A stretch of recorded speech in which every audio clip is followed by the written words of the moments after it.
Thanks for joining us on the NBC Connecticut YouTube page. I'm Mike Heideck. We're talking Face the Facts and coronavirus with Senator Saud Anwar from South Windsor. Good to see you. Hi. He is also a medical doctor who specializes in lung disease. One of the things that seems to confuse a lot of us is that the symptoms are very similar to the flu. Why is coronavirus so much more lethal?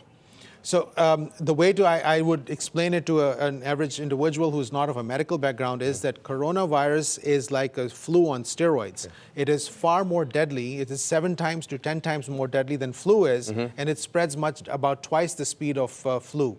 So that's why we have to be very cautious of it and be careful so that it does not spread and it does not harm more people. So community spread means it can get from one person to another without understanding the source, right? And is that the biggest concern? So that's one of the concerns, is that by the time it starts to go to the community, there's a risk of a widespread community expansion and transmission. So our fear is right now, we are in the midst of a community spread in the state of Connecticut. So let's talk about testing. We know that we got 2 kits from the federal government, 600 tests in each kit, so 1,200. But the challenge is not only having enough tests, but being able to process them, right? So where do we go from here? Are some of these other testing facilities like LabCorp and what's the other one, Quest Diagnostics, are they going to be able to help get the tests processed? So both of those companies are overwhelmed with what's happening in the rest of the country, in California and Washington and other states. So they actually may not have us on the top of their priority, but I wish they would be able to ramp up as well, and hoping that the federal government would give us far more tests so that we can actually start to do the tests for the people that we need to be sure and keep them protected.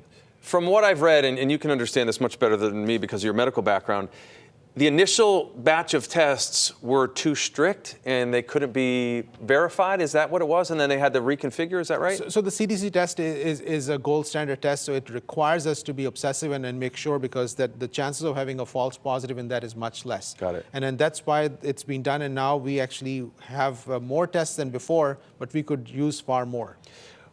What happens from here? Do we still have other requests in for the federal government for another kit? Will we expect that in weeks to come? Do you know? Have you heard anything about that? So again, what I've learned so far is that the federal government is going to ramp up their ability to give this to the states. I have not seen any of that information with respect to translating into reality yet, but I'm hoping that's going to happen. If it happens, it's a good thing, because we can actually have a broader surveillance of our communities and protect our citizens. So let's talk about what people can do when they're at home and, they have to go out and replenish their groceries at some point. They have to maybe get some medication for the kids who might still get normal colds and normal flus, and the rest of life still goes on. But what are the best things to do to be careful moving forward?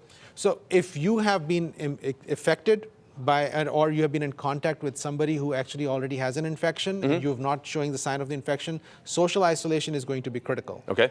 Again, self-quarantine is something that we have to do. In that case, you do not come out of the home in your room. You actually stay there and you can actually work with your friends. That's your time to call your friends and ask for help to get you the groceries. And when they come in, you do it in such a manner that their risk of exposure is minimized. Okay. So that's critical. So I have a family of 4 in my house, myself, my wife, and our 2 kids.